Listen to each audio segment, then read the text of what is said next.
Good morning students. मैं आशीष कुमार गुप्ता आप सबके लिए मैथ का नया क्लास लेकर आया हूँ। और इस नए क्लास में आज हम लोग क्या करेंगे कि लास्ट क्लास में जहाँ तक पढ़ाई किया था हम लोगों ने उसके आगे कंटिन्यू करेंगे। ठीक है, कंटिन्यू जैसे कि लास्ट टाइम मैंने एक्सरसाइज 4.2 स्टार्ट किया था। और 4.2 स्टार्ट करने से पहले काफ़ी कंसेप्ट मैंने बताया था, काफ़ी प्रॉपर्टी बताई थी। उन सारी प्रॉपर्टियों को अगर सभी लोगों ने रिवाइज कर लिया है, लर्न कर लिया है और साथ में क्वेश्चनों पे प्रैक्टिस कर लिया है, तो अब कहीं ना कहीं हम लोग आगे क्वेश्चनों को करेंगे तो कोई दिक्कत नहीं होगी। लेकिन यकीन मानिए अगर किसी ने प्रॉपर्टीज भी पढ़ी है और प्रॉपर्टी ना पढ़ने के बाद साथ में प्रैक्टिस भी नहीं किया है कुछ, तो उन लोगों के लिए आगे के क्वेश्चन लगाने में बहुत प्रॉब्लम्स आएंगे।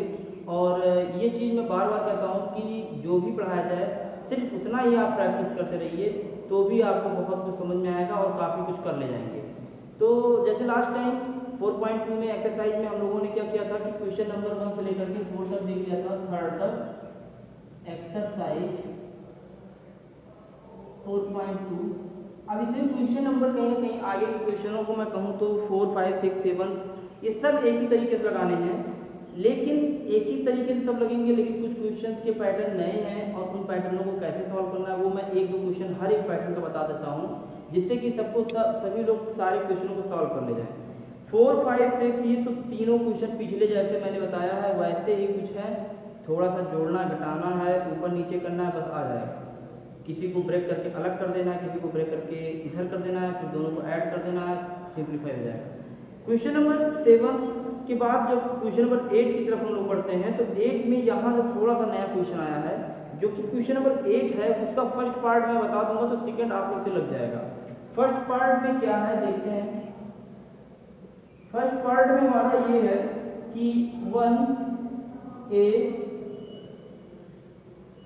Square 1b square 1c square a minus B minus C और c माइनस ए, ये हमें प्रूव करना है। तो चलते हैं हम लोग क्वेश्चन को सॉल्व करने। और क्वेश्चन को सॉल्व करते समय हम एक चीज ध्यान देंगे कि यहाँ पर जो ये क्वेश्चन है इस क्वेश्चन में एलएचएस को लेकर चलते हैं और आरएचएस साइड को हम लोग सॉल्व करके ले आते हैं, हमारा क्वेश्चन सॉल्व हो जाता है।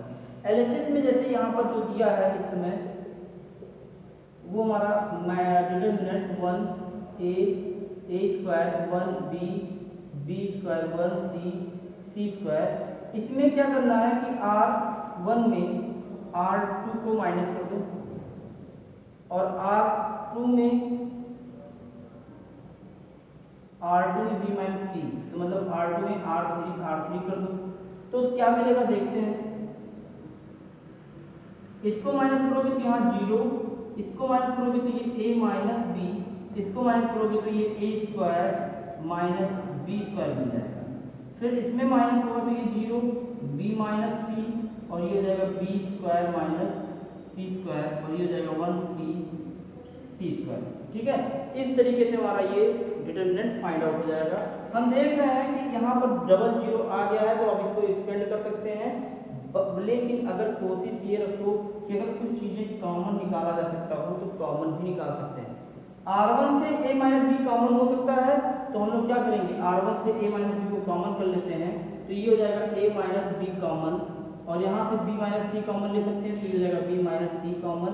तो यहाँ जो अंदर बचेगा वो 0 0 1 1 1 c और यहाँ बचेगा a प्लस बी और b प्लस c और c स्क्वायर।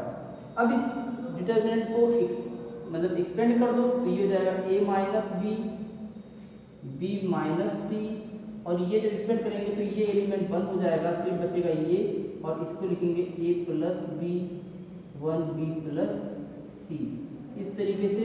और यहाँ से आ जाएगा a minus b minus C, multiply करेंगे तो b plus C minus a plus b। Simplify कर लेते हैं तो यहाँ से आ जाएगा a minus b minus C और इसको खोल देते हैं तो b plus C minus a minus b। तो यहाँ से हमारा b वाला टर्म कट जाएगा, c माइनस a का टर्म बच जाएगा। तो इस तरीके से a minus b minus C और c माइनस ए, ये 3 टर्म हमारा निकल करके आएगा बस, और कुछ भी नहीं। ठीक है, तो कहीं ना कहीं एक चीज़ तो सबको ये समझ में आ गया होगा कि ये क्वेश्चन बहुत ही इजी था, लेकिन लगाने का अगर सही तरीका यूज किया जाए तो ये 2 लाइन में आ जाएगा। मतलब 2 लाइन के कहने मतलब कि एक स्टेप इसको मैंने किया और इसके बाद कॉमन ले लिया, सिंप्लीफाई कर दिया, सॉल्व हो गया। लेकिन अगर इसी चीज़ को कोई सही तरीके पे नहीं जा रहा है, गलत तरीके से लगा रहा है, मतलब कि जैसे बहुत से लोग क्या करेंगे कि इसको किसी और में जोड़ के घटा देंगे, मतलब बिना कुछ सोचे समझे कर देते हैं। जैसे कहने का मतलब मेरा इतना है कि इसमें मान लो मैंने ये a माइनस बी क्यों किया, क्योंकि a माइनस बी हमारे रिजल्ट में आ रहा था तभी मैंने किया है। अगर यहाँ पर a प्लस बी आता तो मैं इन दोनों को क्या करता, जोड़ देता, इन दोनों को जोड़ देता, तो फिर जुड़ जाते और फिर हमारे a प्लस बी आते कॉमन में। तो उसी चीज़ को मैं समझाना चाहता हूँ कि जो हमारे रिजल्ट में प्रूफ करना है, उस रिजल्ट को ध्यान में रखते हुए हम उस चीज़ के अकॉर्डिंग एलएचएस वाले साइड को सॉल्व करेंगे और सॉल्व करके आंसर को उसी फॉर्मेट में लाएंगे। तो आप लोग से भी यही कहूँगा कि क्वेश्चन इसका जो सेकंड पार्ट है उसको घर पे करिएगा और कुछ इसी पैटर्न पे लगेगा, ट्राई करिएगा, और जब लगाएंगे तो खुद को समझ में आएगा कि हाँ सर ने सही कहा था, इसी पैटर्न पे है, और लग भी जाएगा तुम लोग का। नहीं लगता है तो पूछिएगा फिर, ठीक है, नोट कर लीजिए इसको।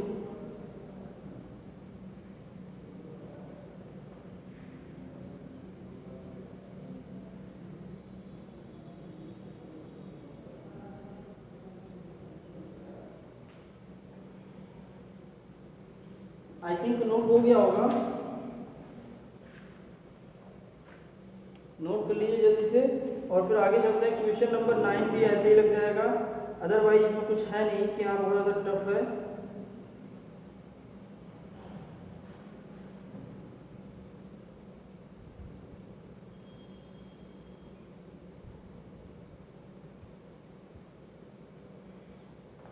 क्वेश्चन 10 और 11 में एक एक पार्ट अगर बता दिया जाए तो ये भी लग जाएगा। तो क्वेश्चन नंबर 10 देखते हैं हम लोग।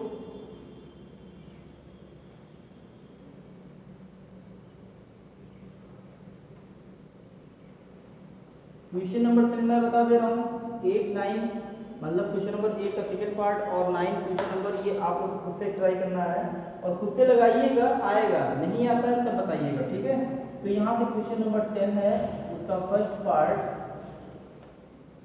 x plus 4 2x 2x and x plus 4 2x और यहाँ पर भी 2x है, x plus 4 equal to 5x। अब जो लोग क्वेश्चन को देखते ही उसके अकॉर्डिंग वर्क करना शुरू कर देंगे, वो लोग ये मान के चलो कि इस क्वेश्चन को कर ले जाएंगे और 6 नंबर का क्वेश्चन है ये, आसानी से 6 नंबर सबको मिल जाएगा। लेकिन जो लोग क्वेश्चन को देखने के बाद याद करेंगे कि 6 प्रॉपर्टी है, 6 में से किसी इसको अप्लाई करते हैं, फिर उसको अप्लाई करते हैं, फिर इसको करते हैं, फिर उसको करते हैं, तो इसको उसको करने में पूरा पेज भर डालोगे, नहीं आएगा। लेकिन अगर सही मेथड, सही तरीका, सही प्रॉपर्टी को यूज करोगे तो कन्फर्म तुरंत आ जाएगा और मैक्सिमम 4-5 स्टेप में ही आ जाना चाहिए। अब जैसे इस क्वेश्चन को देखने के बाद मैं बार बार कह रहा हूँ कि एलएचएस के साथ साथ आरएचएस वाले साइड को भी देख करके तभी सॉल्व करेंगे। एलएचएस में यहाँ पर ये है और आरएचएस में हमारा 5x प्लस 4 है, तो अगर मैं यहाँ से एलएचएस ले लूँ और एलएचएस में मैं टर्म को देख करके ये कह दूँ कि x plus 4 2x x plus 4 2x और ये हो जाएगा 2x x प्लस 4। अगर मैं ये कहूँ कि यहाँ से अगर मैं इनको एक मिनट, चाहे तो तुम लोग समझ सकते हो इसको मतलब कि C1 C2 C3 को जोड़ दो, चाहे तो ऐसा कर सकते हो, चाहे R1 R2 R3 इन तीनों को जोड़ दो, ये भी कर सकते हो। तो यहाँ पर मैं लिख रहा हूँ C1 plus C2 plus C3,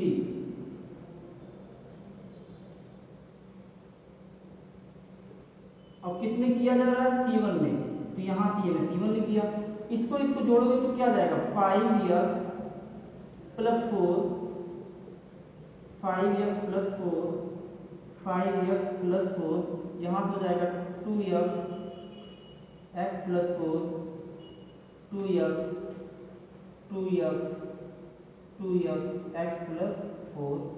इसको सिंप्लीफाई करते हैं, तो इसको सिंप्लीफाई करेंगे तो देख रहे हैं कि ये टर्म तीनों में है, कॉमन निकल जाएगा। तो यहाँ से हमारा आ जाएगा 5x प्लस 4 कॉमन, और अंदर बचेगा 1 1 1, 2x x plus 4, 2x 2x x plus 4।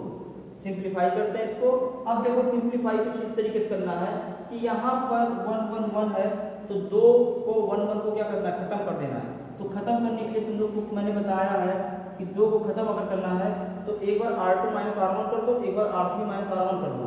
तो ये क्या हो जाएगा, R2 में हम लोग क्या लेंगे, क्या R2 माइनस R1, और 3 में करेंगे R3 minus R1।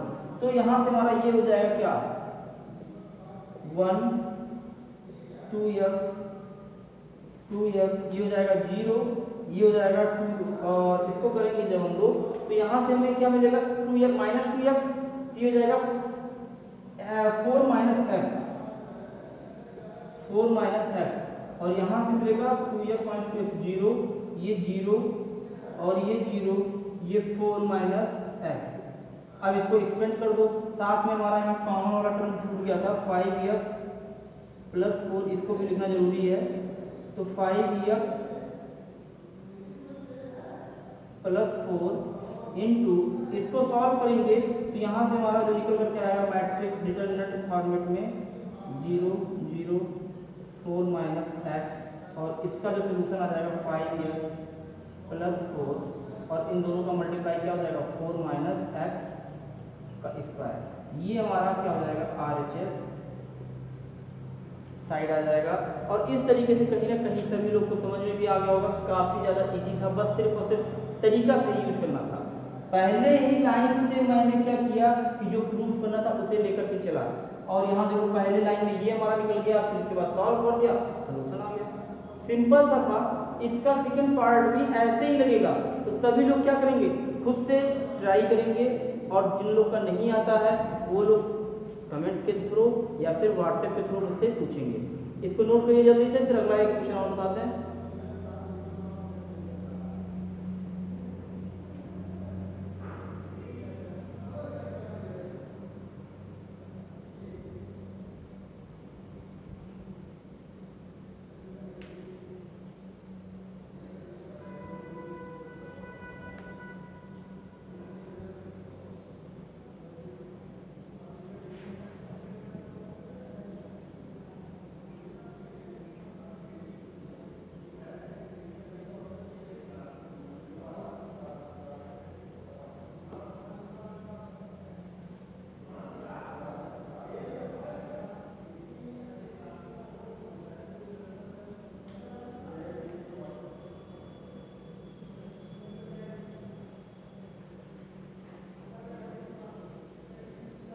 I think note हो गया होगा।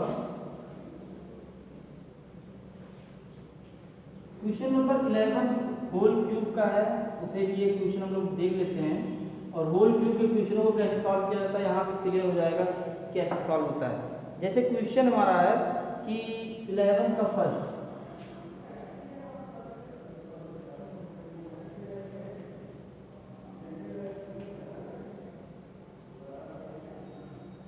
a minus B minus C 2a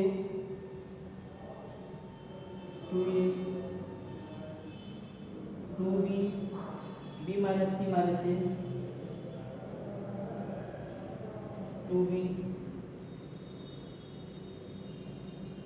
2c, and next है c minus a minus b equal to a plus B plus C का होल क्यूब। तो ये क्वेश्चन काफ़ी इजी है, लेकिन सिर्फ और सिर्फ लगाने का तरीका जिसको पता है वही उन्हीं लोग के लिए इजी है। करना क्या है, एलएचएस को आरएचएस प्रूफ करना है, तो एलएचएस वाले साइड पे लेकर चलते हैं, और एलएचएस साइड में हम लोग जानते हैं कि क्या है यहाँ पर एलएचएस, यहाँ से इस पर डायरेक्टली मैं उतारने नहीं जा रहा हूँ, एक लाइन उतारना फिर उसके बाद अप्लाई करना फार्मूला, मतलब ऑपरेशन को अप्लाई करना थोड़ा सा लंबा हो जा रहा है। मैं डायरेक्टली क्या कर रहा हूँ, ऑपरेशन बता रहा हूँ क्या करना है। अब इसमें मुझे जो दिख रहा है और जो दिख क्या रहा है कि अगर मैं R1 में R1 plus R2 plus R3 कर दूँ तो शायद हम लोग का कुछ सोल्यूशन बनेगा। कैसे देखो, यहाँ से a minus B minus C बराबर minus two B minus two C करेंगे तो मैं एक टर्म करके दिखा रहा हूँ, बाकी तुम लोग खुद खुद कर लेना। जैसे यहाँ से हो जाएगा हमारा क्या, a minus B minus C minus two B और माइनस टू सी, तो ये प्लस में है, नहीं सॉरी माइनस में है, माइनस में है। तो अगर माइनस में है तो एक मिनट, ये भी माइनस में है, यहाँ प्लस में लाना है तो इसको क्या करो, प्लस कर दो, ठीक, इसको प्लस कर दो तो ये हो जाएगा क्या, minus B plus two B, तो ये हो जाएगा ए प्लस बी। और इसके बाद नेक्स्ट वाला जो हमारा है वो क्या है, सी है, और सी मतलब यहाँ पे क्या हो जाएगा प्लस सी। तो इस तरीके से ए प्लस बी प्लस सी, इसको करने के बाद यहाँ पहले स्टेप में आ जाएगा ए प्लस बी प्लस सी, इसको करेंगे तो यहाँ पर भी ए प्लस बी प्लस सी और यहाँ पर भी ए प्लस बी प्लस सी आ जाएगा। इसको करके आप लोग देख सकते हैं, अगर नहीं आता है तो बताइएगा, अदरवाइज सही तरीके से करेंगे तो 110% गारंटी के साथ ये सॉल्व करने पे इतना ही आएगा। और इस तरीके से हम देख रहे हैं कि तीनों टर्मों में हमारा कॉमन बन रहा है। जब तीनों टर्मों में कॉमन बन रहा है तो हम क्या कर सकते हैं, कॉमन ले सकते हैं, a plus B plus C common हो जाएगा, बचेगा यहाँ पर 1 1 1, 2b b minus C minus A, 2b 2c 2c c minus A minus B. अब इस तरीके से यहाँ पर फिर 1 1 1 दिख गया, अब फिर 2 को 0 कर दो, बाकी एक्सपेंड कर दो, सॉल्व हो जाएगा। चलो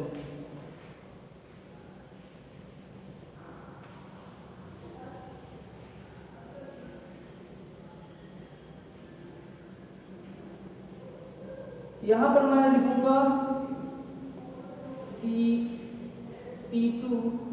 C2 माइनस C1 और C3 में C3 माइनस C1, तो यहाँ से हमारा आ जाएगा a प्लस बी प्लस सी ये, और साथ में ये हो जाएगा 1 2b 2c। अब इसको करेंगे तो ये हो जाएगा 0 और ये हो जाएगा b।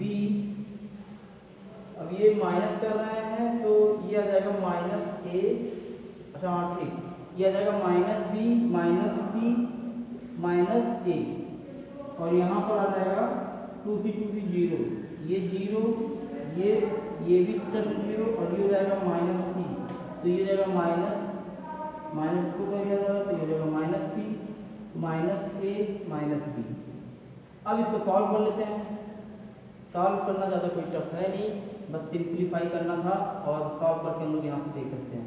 जैसे यहाँ पे हो जाएगा a plus B plus C और इसको एक्सपेंड करेंगे तो ये बन जाएगा minus B minus C minus A, 0 0 minus C minus A minus B. इसका मल्टीप्लाई करेंगे तो ये हो जाएगा a प्लस बी प्लस सी, यहाँ से माइनस कॉमन ले लो तो ये हो जाएगा a plus B plus C into minus यहाँ से कॉमन ले लो तो हो जाएगा a plus B plus C, और हम देख रहे हैं कि ये माइनस क्या हो जाएगा प्लस, और साथ में 1 2 3 a प्लस बी प्लस सी है तो a plus B plus C का होल क्यूब, और यहाँ से लिख सकते हैं r s।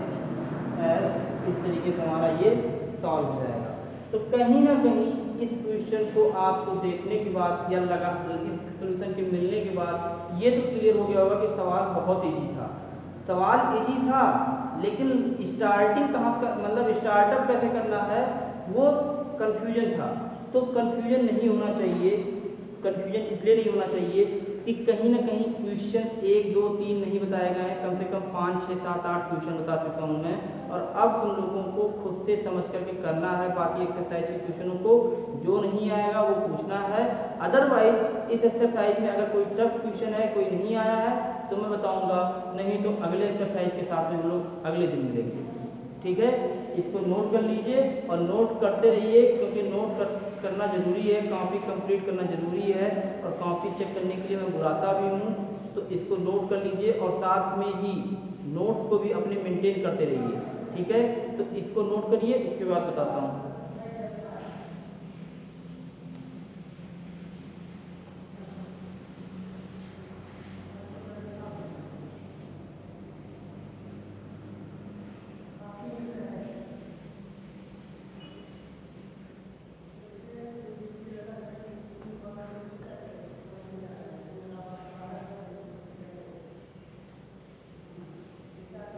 I think question note हो गया होगा और इसी के साथ में मैं ये कहूँगा कि आज का जो सेशन है वो कंप्लीट कर रहा हूँ मैं।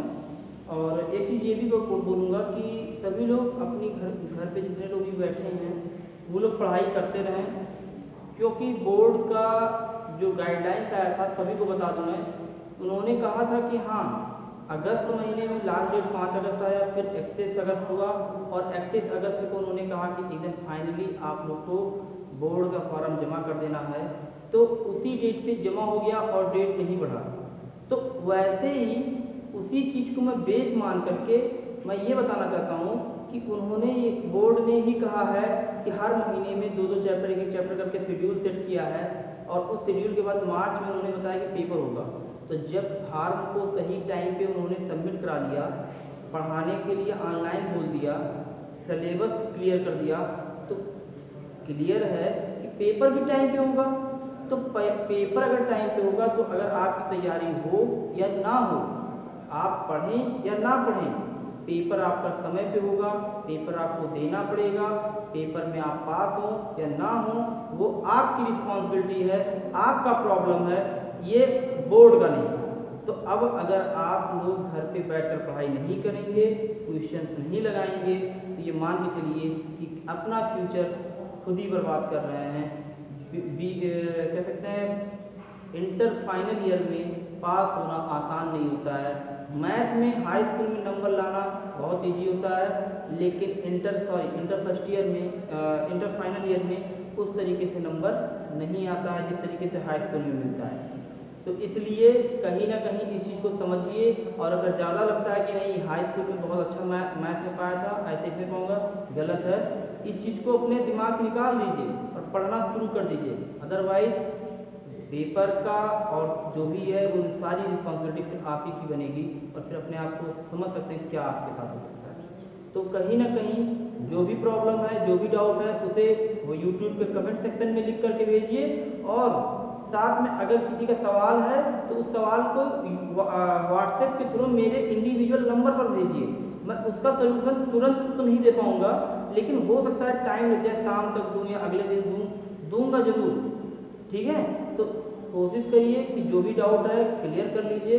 और आज के लिए बस इतना ही रखेंगे। अगले सेशन में हम लोग अगले टॉपिक, अगले एक्सरसाइज या जो भी कुछ है उसके साथ मिलेंगे। और आज के लिए बस इतना ही। That's it. Thanks for watching.